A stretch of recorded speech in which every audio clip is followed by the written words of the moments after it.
ओम श्री बृहस्पति नमः। ओम नमो भगवते वासुदेवाय। प्रिय श्रोताओं, आज है गुरुवार यानी बृहस्पतिवार का दिन और इस शुभ अवसर पर आप सभी सुनने जा रहे हैं बृहस्पतिवार व्रत की संपूर्ण कथा और बृहस्पति देवता की आरती। हे बृहस्पति देवता, इस कथा को सुनने वाले सभी भक्तों के कष्ट दूर कीजिएगा और सभी की मनोकामनाएं पूर्ण कीजिएगा। बृहस्पतिवार व्रत कथा। भारतवर्ष में एक प्रतापी और दानी राजा राज्य करता था। वह नित्य गरीबों और ब्राह्मणों की सहायता करता था। ये बात उसकी रानी को अच्छी नहीं लगती थी। वो न ही गरीबों को दान देती और न ही भगवान का पूजन करती थी और राजा को भी दान देने से मना किया करती थी। एक दिन राजा शिकार खेलने वन को गए हुए थे तो रानी महल में अकेली थी। उसी समय बृहस्पति देव साधु वेश में राजा के महल में भिक्षा के लिए गए और भिक्षा मांगी। रानी ने भिक्षा देने से इनकार कर दिया और कहा, हे साधु महाराज, मैं तो इस दान पुण्य से तंग आ गई हूँ। मेरा पति सारा धन लुटाते रहते हैं। मेरी इच्छा है कि हमारा धन नष्ट हो जाए, फिर न रहेगा बांस न बजेगी बांसुरी। साधु ने कहा, देवी तुम तो बड़ी विचित्र हो। धन संतान तो सभी चाहते हैं, पुत्र और लक्ष्मी तो पापी के घर भी होने चाहिए। यदि तुम्हारे पास अधिक धन है तो भूखों को भोजन दो, प्यासों के लिए प्याऊ बनवाओ, मुसाफिरों के लिए धर्मशालाएं खुलवाओ। जो निर्धन अपनी कुमारी कन्याओं का विवाह नहीं कर सकते उनका विवाह करा दो।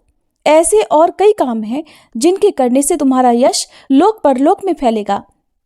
परंतु रानी पर उपदेश का कोई प्रभाव न पड़ा। कहने लगी, महाराज आप मुझे कुछ मत समझाइए। मैं ऐसा धन नहीं चाहती जो हर जगह बांटती फिरूं। साधु ने उत्तर दिया कि यदि तुम्हारी ऐसी इच्छा है तो तथास्तु।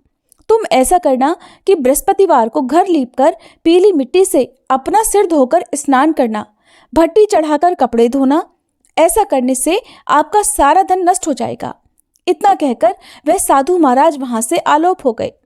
साधु के कहे अनुसार बातों को पूरा करते करते रानी को केवल 3 बृहस्पतिवार ही बीते थे कि उसकी समस्त धन संपत्ति नष्ट हो गई। अब भोजन के लिए राजा का परिवार तरसने लगा। तब एक दिन राजा ने रानी से कहा, हे रानी, तुम यहीं रहो, मैं दूसरे देश को जाता हूँ क्योंकि यहाँ पर सभी लोग मुझे जानते हैं, इसलिए मैं कोई छोटा काम नहीं कर सकता। ऐसा कहकर राजा परदेश चला गया। वहाँ वह जंगल से लकड़ी काटकर लाता और शहर में बेचता। इस तरह से वह अपना जीवन व्यतीत करने लगा। इधर राजा के परदेश जाते ही रानी और दासी दुखी रहने लगी। एक बार जब रानी और दासी को 7 दिन तक बिना भोजन के रहना पड़ा तो रानी ने अपनी दासी से कहा, हे दासी, पास ही के नगर में मेरी बहन रहती है, वह बड़ी धनवान है, तू उसके पास जा और कुछ ले आ ताकि थोड़ी बहुत गुजर बसर हो जाए। दासी रानी की बहन के पास गई। उस दिन गुरुवार था और रानी की बहन उस समय बृहस्पतिवार व्रत की कथा सुन रही थी। दासी ने रानी की बहन को अपनी रानी का संदेश दिया, लेकिन रानी की बहन ने कोई उत्तर नहीं दिया। जब दासी को रानी की बहन से कोई उत्तर नहीं मिला तब वह बहुत दुखी हुई। उसे क्रोध भी आया। दासी ने वापस आकर रानी को सारी बात बता दी। सुनकर रानी ने अपने भागी को कोसा। उधर रानी की बड़ी बहन ने सोचा कि मेरी बहन की दासी आई थी, परंतु मैं उससे नहीं बोली, इससे वह बहुत दुखी हुई होगी। कथा सुनकर और पूजन समाप्त करके वह अपनी बहन के घर आई और कहने लगी, हे बहन, मैं बृहस्पतिवार का व्रत कर रही थी। तुम्हारी दासी मेरे घर आई थी, परंतु जब तक कथा होती है तब तक न तो उठते हैं और न ही बोलते हैं, इसलिए मैं नहीं बोली। कहो दासी क्यों गई थी? रानी बोली, बहन तुमसे क्या छुपाऊं, हमारे घर में खाने तक को अनाज नहीं था। ऐसा कहते कहते रानी की आंखें भर आई। उसने दासी समेत पिछले 7 दिनों से भूखे रहने की बात अपनी बहन को विस्तार पूर्वक सुना दी। रानी की बहन बोली, देखो बहन, भगवान बृहस्पति देव सबकी मनोकामना पूर्ण करते हैं।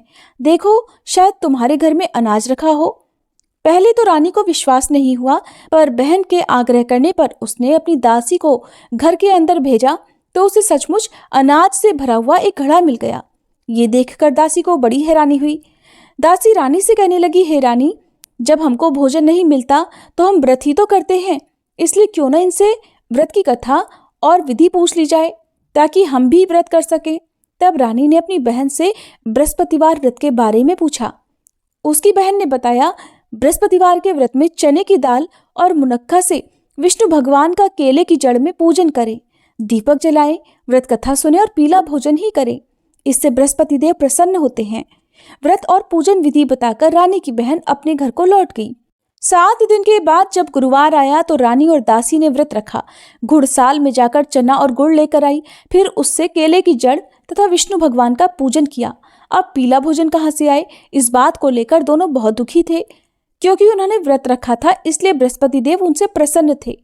इसलिए वे एक साधारण व्यक्ति का रूप धारण कर 2 थालों में सुंदर पीला भोजन दासी को दे गए। भोजन पाकर दासी प्रसन्न हुई और फिर रानी के साथ मिलकर भोजन ग्रहण किया। उसके बाद वे सभी गुरुवार को व्रत और पूजन करने लगी। बृहस्पति भगवान की कृपा से उनके पास फिर से धन संपत्ति आ गई, परंतु रानी फिर से पहले की तरह आलस्य करने लगी। तब दासी बोली, देखो रानी, तुम पहले भी इसी प्रकार आलस्य करती थी। तुम्हें धन रखने में कष्ट होता था, इस कारण सभी धन नष्ट हो गया, और अब जब भगवान बृहस्पति की कृपा से धन मिला है तो तुम्हें फिर से आलस्य होता है। रानी को समझाते हुए दासी कहती है कि बड़ी मुसीबतों के बाद हमने ये धन पाया है, इसलिए हमें दान पुण्य करना चाहिए, भूखे मनुष्यों को भोजन कराना चाहिए और धन को शुभ कार्यों में खर्च करना चाहिए, जिससे तुम्हारे कुल का यश बढ़ेगा, स्वर्ग की प्राप्ति होगी और पितर प्रसन्न होंगे। दासी की बात मानकर रानी अपना धन शुभ कार्यों में खर्च करने लगी, जिससे पूरे नगर में उसका यश फैलने लगा। फिर एक दिन रानी और दासी आपस में विचार करने लगी कि न जाने राजा किस दशा में होंगे, उनकी कोई खोज खबर भी नहीं है।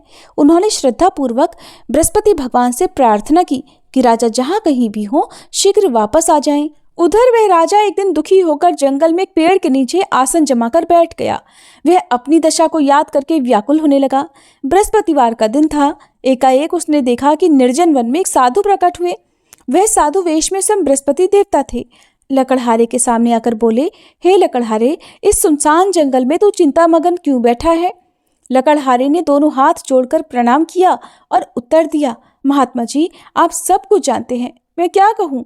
ये कहकर वह रोने लगा और साधु को अपनी आत्मकथा सुनाई। महाराज जी ने कहा, तुम्हारी स्त्री ने बृहस्पति के दिन बृहस्पति भगवान का निरादर किया है, जिसके कारण रुष्ट होकर उन्होंने तुम्हारी ये दशा कर दी। अब तुम चिंता दूर करके मेरे कहने पर चलो तो तुम्हारे सभी कष्ट दूर हो जाएंगे और भगवान पहले से भी अधिक संपत्ति देंगे। तुम बृहस्पति के दिन कथा किया करो। 2 पैसे के चने मुनक्का लाकर उसका प्रसाद बनाओ और शुद्ध जल से लोटे में शक्कर मिलाकर अमृत तैयार करो। कथा के पश्चात अपने सारे परिवार और सुनने वाले प्रेमियों में अमृत और प्रसाद बांटकर आप भी ग्रहण करो। ऐसा करने से भगवान तुम्हारी सब मनोकामनाएं पूर्ण करेंगे। साधु के ऐसे वचन सुनकर लकड़हारा बोला, हे प्रभु, मुझे लकड़ी बेचकर इतना पैसा नहीं मिलता जिससे भोजन के बाद कुछ बचा सकूं। मैंने रात में अपनी पत्नी को व्याकुल देखा है, मेरे पास कुछ भी नहीं जिससे मैं उसकी खबर मंगा सकूं। साधु ने कहा, हे लकड़हारे, तुम किसी बात की चिंता मत करो। बृहस्पति के दिन तुम रोजाना की तरह लकड़ियां लेकर शहर को जाओ। तुमको रोज से 2 गुना धन प्राप्त होगा, जिससे तुम भलीभांति भोजन कर लोगे और बृहस्पति देव की पूजा का सामान भी आ जाएगा। जो तुमने बृहस्पतिवार की कहानी के बारे में पूछा है वह इस प्रकार है। प्राचीन काल में एक बहुत ही निर्धन ब्राह्मण था। उसकी कोई संतान न थी। वह नित्य पूजा पाठ करता, लेकिन उसकी पत्नी न स्नान करती और न किसी देवता का पूजन करती। इसी कारण वह ब्राह्मण देवता बहुत दुखी रहते थे। भगवान की कृपा से ब्राह्मण के यहाँ एक कन्या उत्पन्न हुई। कन्या बड़ी होने लगी। प्रातः स्नान करके वह भगवान विष्णु का जप करती, बृहस्पतिवार का व्रत करने लगी। पूजा पाठ समाप्त कर पाठशाला जाती तो अपनी मुट्ठी में जौ भरकर ले जाती और पाठशाला के मार्ग में डालती जाती। लौटते समय वही जौ सोने के हो जाते तो उनको बीनकर घर ले आती। एक दिन वह बालिका सूप में उन सोने के जौ को फटक कर साफ कर रही थी कि तभी उसकी माँ ने देख लिया और कहा कि हे बेटी, सोने के जौ को फटकने के लिए सोने का सूप भी तो होना चाहिए। दूसरे दिन गुरुवार था। उस कन्या ने व्रत रखा और बृहस्पति देव से सोने का सूप देने की प्रार्थना की। बृहस्पति देव ने उसकी प्रार्थना स्वीकार कर ली। रोजाना की तरह वह कन्या जौ फैलाती हुई पाठशाला चली गई। पाठशाला से लौटकर जब वह जौ बीन रही थी तो बृहस्पति देव की कृपा से उसे सोने का सूप भी मिल गया। उसे वह घर ले आई और उससे जौ साफ करने लगी, परंतु उसकी माँ का वही ढंग रहा। एक दिन की बात है, कन्या सोने के सूप में जब जौ साफ कर रही थी, उसी समय उस नगर का राजकुमार वहां से निकला। कन्या के रूप और कार्य को देखकर वह उस पर मोहित हो गया। राजमहल आकर वह भोजन और जल त्याग कर उदास होकर लेट गया। राजा को जब राजकुमार द्वारा अन्न जल त्यागने का समाचार पता चला तो अपने मंत्रियों के साथ वह अपने पुत्र के पास गया और कारण पूछा। राजकुमार ने राजा को उस लड़की के घर का पता भी बता दिया। मंत्री उस लड़की के घर गया। मंत्री ने ब्राह्मण के सामने राजा की ओर से निवेदन किया। कुछ ही दिन बाद ब्राह्मण की कन्या का विवाह राजकुमार के साथ संपन्न हो गया। इधर कन्या के घर से जाते ही ब्राह्मण देवता के घर में पहले की तरह गरीबी का निवास हो गया। एक दिन दुखी होकर वह ब्राह्मण अपनी पुत्री से मिलने गए। बेटी ने पिता की अवस्था को देखा और अपनी माँ का हाल पूछा। ब्राह्मण ने सभी हाल कह सुनाया। तब कन्या ने बहुत सारा धन देकर अपने पिता को विदा कर दिया। लेकिन कुछ दिन बाद फिर वही हाल हो गया। ब्राह्मण फिर अपनी कन्या के यहाँ गया और सभी हाल कहा तो पुत्री बोली, हे पिताजी, आप माताजी को यहाँ लिवा लाओ, मैं उन्हें वह विधि बता दूंगी जिससे गरीबी दूर हो जाए।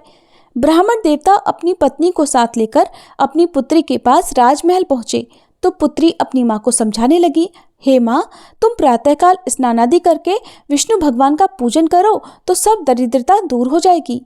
परंतु उसकी माँ ने उसकी एक भी बात नहीं मानी। वह प्रातःकाल उठकर अपनी पुत्री की बची जूठन को खा लेती थी। एक दिन उसकी पुत्री को बहुत गुस्सा आया। उसने अपनी माँ को एक कोठरी में बंद कर दिया। प्रातः उसे स्नानादि करा के पूजा पाठ करवाया तो उसकी माँ की बुद्धि ठीक हो गई। इसके बाद वह नियम से पूजा पाठ करने लगी और प्रत्येक बृहस्पतिवार को व्रत करने लगी। इस व्रत के प्रभाव से मृत्यु के बाद वह स्वर्ग को गई। वह ब्राह्मण भी सुखपूर्वक इस लोक का सुख भोगकर स्वर्ग को प्राप्त हुआ। इतना कहकर साधु अंतर ध्यान हो गए। धीरे धीरे समय बीतने पर फिर वही बृहस्पतिवार का दिन आया। लकड़हारा जंगल से लकड़ी काटकर किसी शहर में बेचने गया। उसे उस दिन और दिन से अधिक पैसा मिला। राजा ने चना गुड़ आदि लाकर गुरुवार का व्रत किया। उस दिन से उसके सभी क्लेश दूर हुए। परंतु जब दोबारा गुरुवार का दिन आया तो बृहस्पतिवार का व्रत करना भूल गया। इस कारण बृहस्पति भगवान नाराज हो गए।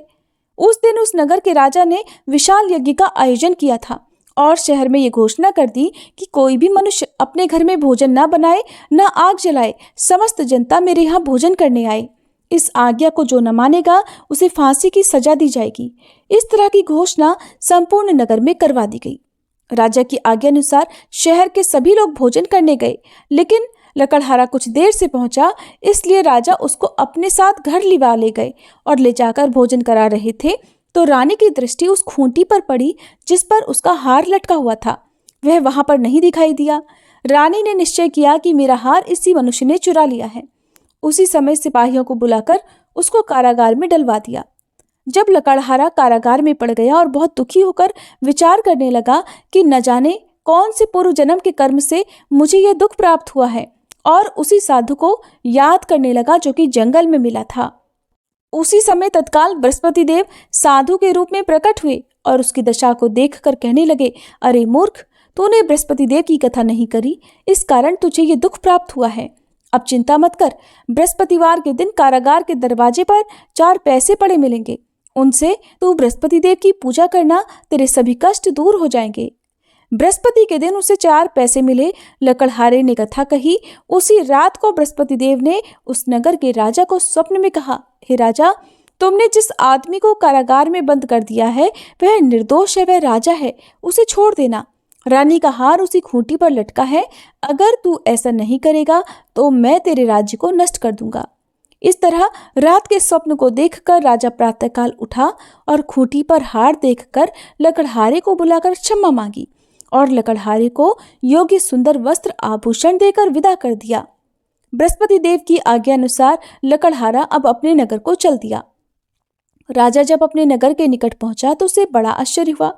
नगर में पहले से अधिक बाग, तालाब, कुएं तथा बहुत सी धर्मशाला, मंदिर आदि बन गई हैं। राजा ने पूछा, ये किसका बाग और धर्मशाला है? तब नगर के सब लोग कहने लगे, ये सब रानी और बांदी के हैं। तो राजा को आश्चर्य हुआ और गुस्सा भी आया। जब रानी ने ये खबर सुनी कि राजा आ रहे हैं तो उन्होंने बांदी से कहा, हे दासी, देख, राजा हमको कितनी बुरी हालत में छोड़ गए थे। हमारी ऐसी हालत देखकर वो लौट ना जाए, इसलिए तू दरवाजे पर खड़ी हो जा। आज्ञा अनुसार दासी दरवाजे पर खड़ी हो गई। राजा आए तो उन्हें अपने साथ लिवा लाई। तब राजा ने क्रोध करके अपनी रानी से पूछा कि ये धन तुम्हें कैसे प्राप्त हुआ है? तब उन्होंने कहा, हमें ये सब धन बृहस्पति देव के इस व्रत के प्रभाव से प्राप्त हुआ है। अब राजा ने निश्चय किया कि 7 रोज बाद तो सभी बृहस्पति देव का पूजन करते हैं, परंतु मैं प्रतिदिन दिन में 3 बार कहानी और रोज व्रत किया करूंगा। अब हर समय राजा के दुपट्टे में चने की दाल बंधी रहती और दिन में 3 बार कहानी कहता। एक रोज राजा ने विचार किया कि चलो अपनी बहन के यहाँ हो आए। इस तरह निश्चय कर राजा घोड़े पर सवार होकर अपनी बहन के यहाँ को चलने लगा। मार्ग में उसने देखा कि कुछ आदमी एक मुर्दे को लिए जा रहे हैं। उन्हें रोककर राजा कहने लगा, अरे भाइयों, मेरी बृहस्पति देव की कथा सुन लो। वे बोले, लो, हमारा तो आदमी मर गया है, इसको अपनी कथा की पड़ी है। परंतु कुछ आदमी बोले, अच्छा कहो, हम तुम्हारी कथा भी सुनेंगे। राजा ने दाल निकाल ली और जब कथा आधी हुई थी कि मुर्दा हिलने लग गया, और जब कथा समाप्त हो गई तो राम राम करके वह मनुष्य उठकर खड़ा हो गया। आगे मार्ग में उसे एक किसान खेत में हल चलाता मिला। राजा ने उसे देखा तो उससे बोले, अरे भैया, तो मेरी बृहस्पतिवार की कथा सुन लो। किसान बोला, जब तक मैं तेरी कथा सुनूंगा तब तक 4 हरैया जोत लूंगा। जा, अपनी कथा किसी और को सुनाना। इस तरह राजा आगे चलने लगा। राजा के हटते ही बैल पछाड़ खाकर गिर गए और उस किसान के पेट में बड़ी जोर का दर्द होने लगा। उसी समय उसकी माँ रोटी लेकर आई। जब उसने ये देखा तो अपने पुत्र से सब हाल पूछा और बेटे ने सभी हाल कह दिया। तो बुढ़िया दौड़ी दौड़ी उस घुड़सवार के पास गई और उससे बोली कि मैं तेरी कथा सुनूंगी, तू अपनी कथा मेरे खेत पर चलकर ही कहना। राजा ने बुढ़िया के खेत पर जाकर कथा कही, जिसके सुनते ही बैल उठ खड़े हुए और किसान के पेट का दर्द भी बंद हो गया। राजा अपनी बहन के घर पहुंचा। बहन ने भाई की खूब मेहमानी की। दूसरे रोज प्रातःकाल राजा जगा तो वह देखने लगा कि सब लोग भोजन कर रहे हैं। राजा ने अपनी बहन से कहा, ऐसा कोई मनुष्य है जिसने भोजन ना किया हो, मेरी बृहस्पतिवार की कथा सुन ले। बहन बोली, है भैया, ये देश ऐसा ही है। पहले यहाँ लोग भोजन करते हैं, बाद में अन्य काम करते हैं। अगर कोई पड़ोस में हो तो देखाऊं। वो ऐसा कहकर देखने चली गई, परंतु उसे ऐसा कोई व्यक्ति नहीं मिला जिसने भोजन ना किया हो। अतः वह एक कुम्हार के घर गई जिसका लड़का बीमार था। उसे मालूम हुआ कि उनके यहाँ 3 रोज से किसी ने भोजन नहीं किया है।